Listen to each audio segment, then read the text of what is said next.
Casimiro, binulgar na ang kondisyon. Mayweather, mananalo si Spence kay Crawford. Good news kay Jonas Sultan. Ito at pag-usapan natin.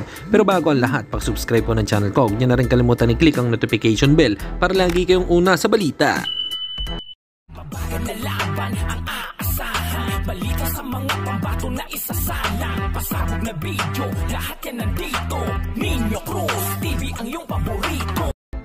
Pag-usapan nga po natin mga kaboxing ang kondisyon ni WBO Global Champion Janriel Cuadrolas Casimiro ay tila ready na nga itong makipagbakbakan kay former champion Yukinori Oguni. Ayon nga sa kapatid nitong si Coach Jason Casimiro, kung matatandaan nyo ang sinabi niya, noon kapag tumatalo na itong si Angas ng Pinas ay talagang maganda na ang kondisyon nito.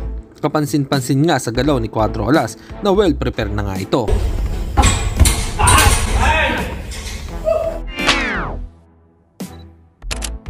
Samantalang ayon naman kay boxing legend Floyd Mayweather Jr., ang prediction nito sa posibleng rematch ni Terence Crawford kontra tinalo nitong si Errol Spence Jr. Ayon nga po kay Floyd Mayweather ay matatalo daw di umano ni Spence Jr. si Crawford sa pangalawa nilang paghaharap. At napabalita din na matapos si Errol Spence Jr. ang kanyang trainer na si Derrick James ay ite-train daw di umano siya ni Floyd Mayweather Jr. Errol Spence. So, if I was training him, Errol Spence, nigga, he's a hell of a fighter. No. At sa kabilang balita naman tayo mga kaboxing, matapos manalo ng impresibo ni Jonas Sultan kay Frank Gonzalez ay tila good news nga kay Sultan.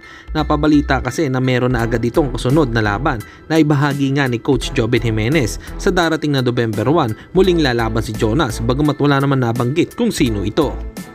Torres, ang plano kay Jonas November 1 ulit. November 1, Jonas.